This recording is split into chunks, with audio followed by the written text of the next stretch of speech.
자, 오늘 본문 말씀은 마태복음 24장 읽도록 하겠습니다. 24장 12절부터 14절까지예요. 불법이 성함으로 많은 사람의 사랑이 식어지리라. 그러나 끝까지 견디는 자는 구원을 얻으리라. 이 천국 복음이 모든 민족에게 증언되기 위하여 온 세상에 전파되리니 그제야 끝이 오리라. And this gospel of the kingdom will be proclaimed throughout the whole world as a testimony to all nations. 모든 민족들에게 증거가 될 것이다. And then the end will come. 그리고 나면 끝이 올 것이다. 라고 하면서 이 복음 증거와 마지막 예수님의 재림, 심판, 우리 말씀이 보여줍니다. 제가 오늘 무슨 성경 공부를 전해드릴까 하다가 가장 생생할 때 이 느낌을 전해드려야겠다라 그래서 필리핀에서 제가 느낀 것들을 좀 전해드리려고 합니다. 가서 계속 놀랬는데요. 일단 그 나라가 빈부격차가 엄청 심하다는 게 느껴졌어요. 보니까 어떤 사람들은 정말 바닥에 떨어져 있으면은 막 과자라도 주워 먹을 정도의 신발도 그냥 맨발로 다니고 길에서 그런 사람도 있는 반면에 차 타고 한 5분, 10분만 가면요. 그 쇼핑몰은 완전 한국이랑 똑같아요. 다 차려입고 꾸미고 완전 그냥 한국에서 쇼핑 나온 부모들 있잖아요. 백화점에. 그런 것처럼 그러니까 한국의 모습과 정말 우리나라 한 1950년대 전후의 그 모습이 바로 한 5분, 10분 차이로 이렇게 공존을 하고 있더라고요. 느껴지는 게, 이 나라 빈부격차 정말 심하겠구나, 라는 거 느껴졌고요. 그리고 또 이제 집도 말이죠. 교회는 굉장히 깨끗해가지고 하얀 타일로 돼가지고, 야, 깨끗하다, 이렇게 생각하시는데, 교회에서 한 20m 앞에 떨어진 집 같은 거 제가 잘 관찰을 해봤는데요. 글쎄요, 집이라기보단 그냥 벽돌로 네모를 만들어 놨어요. 벽돌로 대충 네모 만들어 놨고요. 외장 인테리어 이런 거 없고요. 그냥 안방만 덜렁 있고요. 문 열면 바로 바뀝니다. 문 닫으면 안방이고요. 그리고 빨래는 그냥 옥상에다 그냥 대충 널어 놓든지 아니면 앞에다 대충 널어 놓든지. 도대체 화장실은 어디 있는 건지 막 좀 궁금은 하더라고요. 재밌는 얘기일 것 같은데, 여러분 그 필리핀 화장실 문화가요. 변기 옆에 무슨 잔디에 물 주는 것 같이 생긴 게 있는 거예요. 샤워기 같이 생긴 게. 그래서 딱 눌러봤는데 수압이 세요. 그래가지고 뭐야, 수압도 센 물이 나오는데 꿀이다 이러고서는 막 이렇게 샤워를 했어요.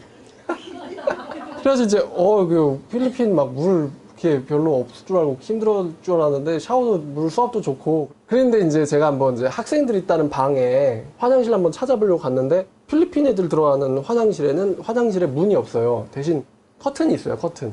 근데 이상하게 아무리 봐도 휴지가 없는 거예요. 근데 제가 선교사님 방에서 봤던 화장실 꼭지랑 똑같이 생긴 거 거기서 봤어요. 뭐지 이거 설마 이거. 제가 굳이 이제 이름을 붙이자면은 손비데. 쇼핑몰을 가도요, 화장실 가면은 그게 덩그러니 있어요. 마지막 날 이제 출국하는 날에요. 공항에서 공항 화장실에 또 그게 있길래 마지막 경험인데 한번 써보자. 그래서 써봤는데 이번엔 또 좀 나오다 물이 안 나와요. 공항 화장실인데 물이 안 나오면 어떡하자는 거냐 이거. 이런 문화도 있구나라고 하는 거 경험하고 왔습니다. 자, 그리고 애들이 이제 아시다시피 엄청 순수합니다. 밥 준다고 해서 오는 것 같기도 하고, 아니면 예배 끝나고 뒤에 이제 과자를 몇 봉지, 진짜 요만한 과자 몇 봉지 갖다 놓는다고 그걸 또 가져가려고 오는 것 같기도 한데, 하여튼 9시부터 5시까지 한 명도 이탈 안 하고 앉아 있어요. 그때까지 중간에 식사 시간 1시간 반을 빼놓고는 한 명도 이탈 안 하고 앉아 있습니다. 5살짜리, 10살짜리, 또 나이 많게는 또 이제 어머니 아버지 나이 때 중년의 사람들까지 있는데 한 명도 이탈 안 하고 5시까지 딱 앉아 있어요. 그래서 제가 순간 얘네들이 13, 14살의 한 중학생 정도 애들에 불과하다라는 거를 잊어버릴 정도로 애들이 듣는 자세가 되게 좋았어요. 그래서 다음에 만약 갈 일 있으면은 그때는 중학생 애들이 듣기에 맞게 그 수준의 고정을 해야겠다. 그런 생각을 좀, 너무 청중에 대한 배려를 안 했나라는 생각. 워낙 또 제가 또 설교를 쉽게 하긴 해가지고 다행히도 애들이 이해는 잘했는데, 그리고 우리나라처럼 하나님 있나? 이런 생각 자체가 아마 걔네들 뇌 속엔 없는 것 같아요. 그냥 하나님 당연히 있고, 그리고 우리는 예배해야 되고, 그런 게 정신무장이 되어 있어요. 우리나라에서는요. 우리나라에서는 복 준다 그러면은 무슨 복인데요? 차인가요? 아니면 애인인가요? 결혼인가요? 아니면 성적인가요? 학교인가요? 돈인가요? 집인가요? 우리나라 복 준다 그러면 꼭 이렇게 뭔가 계산을 하잖아요. 근데 걔네는 복 준다 그러면 와! 이래요 그냥. 내일 먹을 게 없어도. 마치 그 해바라기가 왜 웃고 있냐? 그러면은 하나님이 살아계심에 웃고 있는 거예요. 거기에 개들이 있는데 개들 3마리. 개들 3마리인데 개들도 전부 다 제가 봤을 때는 성령 받았어요. 그래서 개들이 되게 딱 순딩 멍청이들인 줄 알았는데 그 수십 명이 와도요 정확하게 교인인 사람과 교인이 아닌 사람을 알아요. 그래서 우리 앞에서는 절대 짖지도 않고 막 불편한 내색 으르렁 이런 거, 심지어 뭐 먹을 때 만져도요 전혀 이렇게 싫어하질 않아요. 먹을 때 만져도 좋아해요. 근데 교회 바깥에 안 믿는 사람이 지나간다 그러면 갑자기 막 3마리나 물려가서 짖어요. 그러니까 걔도 믿는 사람과 안 믿는 사람을 딱 보는 눈이 있어요. 우리 사람과 아닌 사람. 제가 봤을 때 그 공동체에서 제일 순수한 게 걔예요. 걔도 어떻게 교회 사니까 이렇게 걔가 은혜롭냐. 예배 끝날 때 딱 돌아보잖아요, 뒤에. 그러면은 이미 딱 이렇게 앉아가지고 꼬리를 이렇게 흔들고 있어요. 처음엔 한 마리만 앉아있어요. 근데 예배 끝나고 이제 사람들 막 나올 때 되면은 걔들 3마리가 다 와요. 다 와가지고 마치 이제 목사님 설교 끝났을 때 목사님, 장로님 와서 이제 인사하듯이 걔들이 와서 성도님들 한 명 한 명한테 다 이제 인사하는 것처럼 막 이렇게 만져주세요, 만져주세요 이러고 다녀요. 저희 대신 가서 인사하는 거죠. 교인 한 명 한 명한테. 오늘 설교 어땠습니까? 은혜로웠죠? 이러면서요. 진짜예요. 그렇게 이제 문화 충격도 많이 받고 정말 무슨 이게 집인지 폐허인지 그런데 또 불은 켜져 있고 차도 있고 그러니까 사람이 사는 거죠. 폐허 같은데 사람이 살아요. 이 사람들의 삶의 목적은 뭘까? 우리나라처럼 뭔가를 자꾸 얻고 생존을 위해서 누군가를 격파하고 무찔러야 되고 이런 게 아니라 생존. 그냥 산다. 살아있으니까 산다. 근데 이제 제가 거기서 딱 고민을 하게 된 거는 그걸 보면서 걱정을 좀 많이 했어요. 걱정과 고민을. 뭐냐면은 일단 이 나라의 형편이 너무 빈부격차 심한 것 같고 이들의 삶을 하나하나 보면서 좀 이렇게 미안하달까요? 그들을 보니까 뭐 하나라도 이렇게 먹고 살려고 하는 거 보면서 참 미안하다는 생각도 좀 들었고 그리고 또 하나 제가 생각하게 된 고민은 이 사람들도 하나님의 형상대로 지음받은 인간이라는 거예요. 그런 의미에서 우리가 하나님 앞에 섰을 때 하나님이 뭐 미국 사람 천조국이라 그러죠. 예산이 1000조가 넘으니까 미국 사람이라고 해서 야 오셨습니까? 그런 것도 아니고 당신은 천국 가기가 훨씬 더 용이한 사람입니다. 이렇게 특별 대접을 받는 것도 아닐 테고요. 결국 하나님 앞에서는 우리나 그들이나 다 똑같은 심판을 받게 된다. 똑같은 취급을 받게 된다라는 것을 계속 생각을 했어요. 그러니까 하나님 앞에서는 트럼프 대통령이 오든 아니면 뭐 억만장자죠. 주커버그나 아니면 스티브 잡스 같은 사람이 가든 아니면 뭐 어디 원주민 하나가 가든 하나님 앞에서 똑같은 거예요. 성경에도 나와 있지만 주의 심판의 날에는 금과 은이 너희를 구할 수 없다. 그날엔 너희가 금과 은을 다 길에다 던질 것이다. 하나님이 심판하시는데 금과 은이 무슨 소용이 있겠습니까? 영혼 대 영혼인 거죠. 영혼 대 영혼. 하나님 앞에서 나의 비싼 옷, 나의 어떤 출신 국가, 직업 다 의미 없고요. 하나님 앞에서는 영혼 대 영혼으로 아마 계산당하겠죠. 심판당하겠죠. 물론 그들이라고 해서 전부 다 순수한 애들이라고 생각하지는 않고요. 진짜 오이지나 이런 거 얻어먹으려고 9시간 넘게 앉아있는 애들도 있을 거고요. 그래도 거기 애들이 왜 그럼 교회에 그렇게 모였냐? 그러면은 그렇게 보고 들을 게 없기도 하겠지만 그래도 하나님에 대한 이야기를 하니까 나와 있는 거예요. 그렇게 생각이 들었어요. 그리고 또 중간에 친구 만나야 됩니다. 약속이 있습니다. 라고 가는 것도 아니고요. 끝까지 앉아서 들으니까요. 그걸 보면서 제가 뭘 느꼈냐면은 좀 두렵다는 게 느껴졌습니다. 제가 지난주 설교할 때 디모데 후서 3장을 가지고 말세의 인간의 특징에 대해서 조금 설명을 드렸었습니다. 그 우리나라에서 보여지는 그 말세 인간의 특징, 무정하고 잔인하고 원통함을 풀지 못하고 부모에게 거역하고 거룩하지 못하고 경건의 껍데기만 입고 능력 부인하는 자들, 항상 배우나 진리에는 도달하지 못하는 자들이 그날에 잔뜩 생기리니 너는 조심해라 라고 사도 바울이 경고를 했는데 제가 거기서 보고 확실하게 느껴진 것 하나가 복음이라는 공이요 우리나라에서 다른 나라로 패스됐다라는 걸 느껴졌어요. 복음이라는 건 패스가 되고 있거든요. 공처럼. 처음에는 종교개혁이 일어났던 유럽에 있었어요. 그리고 그 공이 영국으로 갔고요. 그 공이 패스가 돼가지고 미국으로 건너갔어요. 그리고 그 공이 또 패스가 돼가지고 중국, 한국, 일본에 왔는데 그 공을 가장 오랫동안 붙잡았던 나라는 한국이었어요. 뭐 한국도 1960년대 그랬겠죠. 걔네처럼 뭐 이렇게 요만한 누나가 젖먹이 하나 업고는 초코파이 언제 주나 이러고서는 부흥에 와서 서가지고 이러고 기다리면서 선교사님들 말씀하시는 거 듣고 또 끝나면 또 뭐 하나 쥐어주는 거 받아가고 또 전쟁 때 미군들이 뭐 귀엽다고 이렇게 해주면서 뭐 이렇게 해서 뭐 건방 하나 주는 거 쥐어가고 분명 우리나라 그랬을 거란 말이에요. 그때는 그냥 하루하루 사는 것 자체가 걔네들한테 미션이었으니까요. 그래서 오늘 말씀처럼 천국 복음이 모든 민족에게 증거가 되면 그 다음에 끝이 온다 그랬어요. 참 좀 한국 번역에서는 그런 이 순서상의 이 느낌이 좀 약하긴 한데 영어로 보면 분명하게 천국 복음은 모든 민족의 증거가 될 것이고 그 다음에 끝이 올 거라 그랬어요. 그 다음에. 그러면 이 한국에 왔었던 지금 이 복음이라는 공이 한국에 있냐? 제가 느끼기엔요. 한국에는 이제 복음이라는 공이 없어요. 이미 다른 나라로 패스돼서 넘어갔어요. 그럼 그 나라가 어디냐? 왠지 동남아 같아요. 동남아. 필리핀만 그렇진 않겠죠. 정말 하나님은 있다. 이 말만 해도 오 그러면서 은혜 받는 애들. 왜 있는 건데요? 뭐 존재로적 증명이 됐나요? 근거가 있나요? 뭐 성경에 이런 오류가 있다면서요? 이렇게 따지지 않고 하나님은 계시다. 너네들을 사랑하신다. 그럼 오 이런 애들요. 예수님이 이래서 너희를 위해서 죽으셨다. 왜 죽으셔야만 됐느냐? 복잡한 이유가 아니라 단순히 하나님이 사랑이시기 때문에. 그래서 분명히 이 복음이란 공은 지금 넘어갔다. 다른 나라로. 근데 이제 또 드는 무서운 생각이 뭔지 아세요? 하나님이 말이죠. 이렇게 복음의 순수한 마음을 가지고 있는 사람들이 있는 나라랑 뭐 예수 믿으세요 그러면은 시집 가는데 도움이 되는가? 아니면 장가 가는데 도움이 되는가? 교회는 뭐 어디 무슨 서울의 서빙고에 무슨 교회? 뭐 연예인들 많이 모이고 정치인들 많이 모이고 인맥 넓히려면 큰 교회 가야 되고 이런 계산기를 굴리는 사람들이랑 하나님이 만약에 둘 중에 나라 하나를 남겨놓는다면 어디를 남겨놓겠어요? 이 질문이 딱 들더라고요.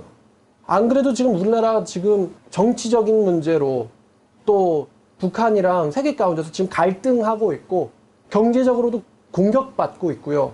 영적으로도 지금 우리나라 완전 풍전등화 같은 신세고 그런데 하나님이 갑자기 우리나라 치려고 하면 안 칠 이유가 없지 않을까? 왜냐면 이 나라 없어져도 이미 복음이란 공은 딴 데로 넘어갔으니까 복음이 소멸되진 않는단 말이에요. 그럼 또 그 나라 부흥시켜서 그 나라를 통해서 또 다른 데로 복음을 전파하면 되고요. 그래서 이 필리핀 애들이 그렇게 순수한 걸 보면서 제가 느꼈던 감정은요. 솔직하게 말하면 두려움이었어요. 두려움. 아 이거 하나님이 한국을 심판 안 할 이유가 없는데? 이 생각이 더 들었어요. 거기 갔다 오면서. 왜냐면 순수한 애들이 저기 더 많이 있으니까. 제가요. 가가지고 걔네들한테 자주 하던 말 있지 않습니까? 여러분들의 모든 사상과 사고는 뭘로 검증돼야 됩니까? 교황의 말입니까? 목사님 말입니까? 성경책입니까? 성경 말씀으로 우리의 사상과 사고는 검증돼야 됩니다. 그죠? 그럼 마지막 최후의 날에 누가 심판하시죠? 하나님이 심판할 거예요. 그럼 하나님이 재판할 때에 재판의 기준이 있을 거 아닙니까? 기준이 뭐예요? 성경이죠. 그분의 말씀에 따라서 행한 대로 심판한단 말이에요. 그래서 제가 걔네들한테 야 너네들 성경 그래서 알아야 돼. 이거는 교황이 인정해준다고 될 문제도 아니고 선교사님이나 아니면 목사님이 인정해준다고 될 문제가 아니라 이거는 너랑 하나님 사이의 영혼의 문제야. 하나님 앞에 네 영혼 갖다 놓고는 1대1로 그분이랑 대면해야 돼. 그래서 너네가 말씀 알아야 돼. 그 말씀을 읽을 때 목숨 걸고 읽어. 이렇게 설교를 해줬는데 그날 저녁에 제가 이제 방으로 들어가는데 어두운데 사람이 하나 앉아 있는 거예요. 잘 봤더니만 학생 중에 한 명이었어요. 뭘 하고 있나 봤더니 성경을 공부하고 있더라고요. 마음으로 한편 감동을 잔뜩 받고 왔어요. 성경을 이렇게 어두운 데서 2시간씩 연구하고 있는 걸 보면서 잘한다고 또 하네. 그런 생각도 들고요. 그러니까 애들이 정말 이게 옳다라고 말하면은 그걸 하고요. 이게 옳지 않다라고 말하면 그게 옳지 않다라고 알아요. 우리나라처럼 옳은지는 알겠지만 왜 해야 되는데요? 이렇게 따지거나 그러지 않는다는 거예요. 그래서 거기 친구들과 이렇게 대한민국의 크리스찬들의 가장 큰 차이점이 뭐냐? 끝나고 나면 여기는 막 5,000원, 막 10,000원, 막 페소로는 엄청 큰 돈이겠죠? 그런 거를 그냥 케이크를 사고 커피를 마셔도 되고 막 지들끼리 뭐 볼링 친다 뭐 한다 놀러 가고 이런 거 말고 가장 큰 차이가 뭐냐라고 했을 때 딱 한 단어로 말하자면은 계산이에요. 거기 애들은 분명하게 하나님 말씀 놓고는 계산 안 한다는 거예요. 근데 여기서 순종해야 됩니다. 하나님을 섬긴다라는 건 이런 것이고요. 참된 크리스찬이라는 것은 이런 것입니다. 라고 설교를 해도요. 내가 그렇게 살면 나한테 이득인가요? 손해인가라는 것을 계산한다는 거예요. 근데 걔네들은 계산 안 하고 하나님 섬겨야 된다라 그러면 섬긴다는 거예요. 그러니까 이제 평일 내내 일하고도 주말에 이제 집에 가서 쉬어야죠. 근데 일터에서 일 끝나자마자 3, 4시간을 버스를 타고는 교회를 와요. 교회에서 주말 내내 먹고 자고 해요.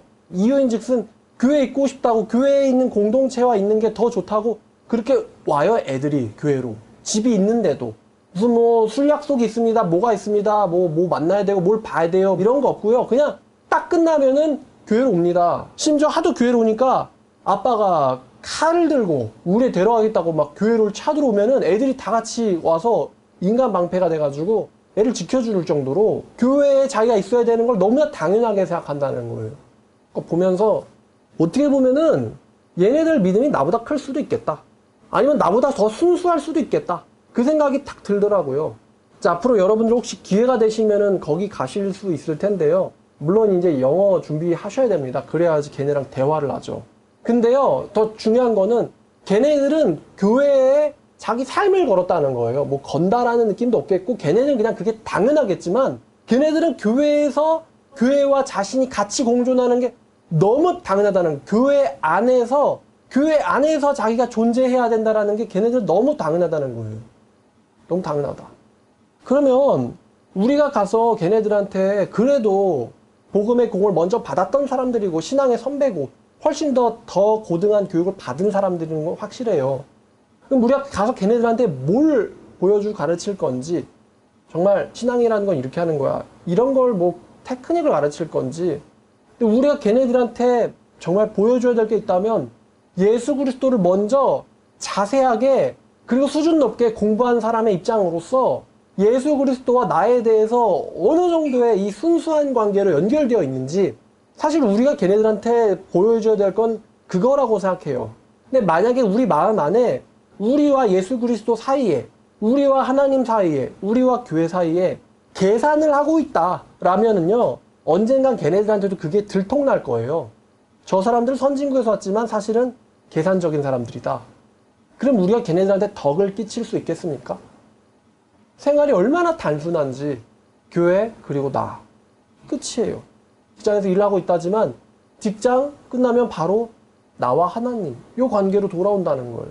그럼 그렇다고 우리가 지금 이렇게 막 발전했기 때문에, 그렇다면은 빨리 스마트폰도 막 다 치우고 인터넷도 치우고 또 이렇게 문화도 다 갖다 치우고 다시 또 백투 1960년대로 돌아가가지고 쌀밥이랑 김치만 주면 좋다고 감사하면서 하나님만 봐야 되나? 그거는 아니죠. 그건 아닌데, 하나님 우리에게 정말 큰 축복을 주셨는데 이 큰 축복들이 우리에게 영적으로 이득을 끼치는 게 아니라 그 축복이 도리어 우리에게 우상이 되고 있죠, 사실은. 야, 이거 참 심각하다. 너네들보다 맛있는 거 먹고 너네들보다 좋은 거 타고 너네들보다 잘 씻고 좋은 제품 쓴다. 이거 말고 우리가 걔네들한테 뭔가 자랑할 게 있다면 정말 예수 그리스도에 대한 순수함 아닌가. 제가 교재에서도 교회란 무엇인가 라는 파트 가르치면서 교회가 제일 중요한 게 있는데 그게 바로 퓨리티, 순수함이다. 순수함. 그렇게 가르쳤는데 저희도 마찬가지로 그래야 되지 않겠습니까? 정말 우리가 여기 모이지만요, 여기 있으면 복 줄까? 하나님 섬기면 복 줄까? 아니 나가서 무신론으로 들어가면 뭘 하지? 이런 계산이 아니라 정말 하나님 그리고 나, 이런 아주 단순한 영적인 관계로 돌아가야 되지 않을까. 정말 딱 보면요, 정말 문자 그대로 여기는 라오디게아고요, 거기는 필라델피아예요. 여기가 물질면서 압도적입니다, 발전됐기는. 근데 영적으로는요, 걔네가 바로 필라델피아 교회예요. 너희가 적은 능력은 가졌지만 네가 바로 살아있는 교회다.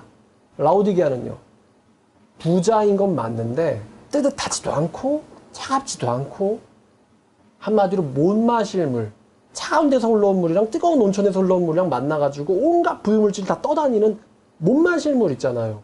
토할 물. 그런 상태가 아니냐. 그럼 결국 필라델피아랑 라오디게아 사이에 무슨 차이가 있죠? 계산이거든요, 계산. 주님 놓고 계산 안 한다. 이게 필라델피아 교회고, 계산기 두들기고 있는 게 라오디게아 교회예요. 주님 믿으면 복 줄까 말까? 무슨 복이 올까? 이런 거요. 제가 갑자기 거기 가서 뭐 은혜 받았다라기보다는 정말 두려움 감정을 많이 갖고 왔는데 정말 마지막 때 다 됐구나. 한국은 지금 정말 사랑이 식어가지고 맨날 엽기적인 살인사건 뉴스 보는 게 이쪽에서 일상 일어나는 일이고 동성 어쩌고 뭐 그런 거 우리가 맨날 보고 있고요. 그다음에 또 다른 쪽에서는 하나님 말씀 듣고자 그냥 막 9시간 넘게 앉아있고 유치원생들인데 그런 애들도 있고 한데 정말 주님 재림하실 날이 멀지 않은 것 같고요. 이 복음의 공의 마지막 주자가 타자가 누굴지는 모르죠. 아마도 이스라엘이 아닐까 싶은데요. 이스라엘에서 시작된 복음이 이렇게 서유럽 돌아가지고 미국을 거쳐가지고 한국 와가지고 다시 제자리로 돌아가는 중 아닐까라는 생각은 들어요. 근데 그게 이제 주님이 언제쯤 이제 됐다, 모든 조건이 갖춰졌다라고 말씀하시고 오실지는 모르겠지만 분명 그 일은 굉장히 신속하게 진행되고 있다는 거예요. 그럼 여러분들께서 이거를 들으시고 그래 내가 왜 사는 거냐 이런 생각 한번 하시게 되시면서 그래도 아무리 우리가 복잡하다 할지라도 거기나 여기나 같은 인생이고 거기나 여기나 죽으면 같은 죽음이거든요. 여기는 잔뜩 저장해놓고는 걱정 염려하면서 여생을 보내는 거라면 걔네들은 그날 얻을 거 얻고 그런 건데 어떤 죽음에 더 큰 고상한 가치가 있는지 모르겠지만요. 우리도 만약에 그걸 그렇게 느낀다면 우리 인생도 지금 우리가 여기서 살지만 우리도 정말 단순해져야겠다. 정말 주님 그날 오실 때 뭐가 중요할까요? 그리고 우리가 인생 살아가는 데 있어서 하나님에게 칭찬받을 일, 하나님에게 칭찬받을 일 외에 우리에게 뭐가 중요할까요? 만약에 우리가 어떤 다른 일들을 한다고 한다면 그 다른 일들은 다 하나님께 칭찬받을 일, 그 일 때문에 하는 거 아니겠습니까? 그러니까 우리가 정말 준비도 돼야겠고요. 신앙적인 준비도 돼야겠고 또 그 친구들을 가르칠 수 있는 지식적인 준비도 돼야겠고요. 또 이제 언어적인 부분도 준비가 돼야 될 테고요. 이 복음의 공이 패스가 되는데 하나님께서 야 그래도 내가 너네들 때문에 한국을 심판하기를 굉장히 많이 유예했다 라는 말을 듣는 한국인이 됐으면 좋을 것 같아요. 오늘 말씀 본문 한 번 더 읽어보고 끝내겠습니다. 마태복음 24장 13절 14절입니다. 그러나 끝까지 견디는 자는 구원을 얻으리라. 이 천국 복음이 모든 민족에게 증거되기 위하여 온 세상에 전파되리니 그제야 끝이 오리라. 주님은 여전히 일하시고 계십니다. 기도하겠습니다. 하나님 아버지 감사합니다. 오늘 간증을 통해서 정말 하나님께서 행하시는 이 계획이 비록 이 한국에서는 마치 죽은 것 같아도 여전히 다른 곳에선 불타고 있으며 옮겨 붙고 있다는 것을 주님 우리가 알 수 있었습니다. 하나님 아버지 비록 복음이 꺼져가고 있는 한국이지만 주님 정말 마지막 불시에 저희가 최선을 다해서 불태워 하나님이 원하시는 그 일들의 완성이 있기를 주님 원합니다. 아버지 그것을 위하여 먼저 우리가 정말 주님 앞에서 단순해지며 순수해져서 하나님 앞에서 계산하지 않고 정말 주님이 딱 쓰시기에 좋은 종, 부르면 바로 모든 것을 내려놓고 주를 따르는 그런 신앙이 준비되도록 주님 우리를 훈련시켜 주시기를 원합니다. 이 모든 말씀 우리를 구원하신 예수님의 이름으로 기도드렸습니다.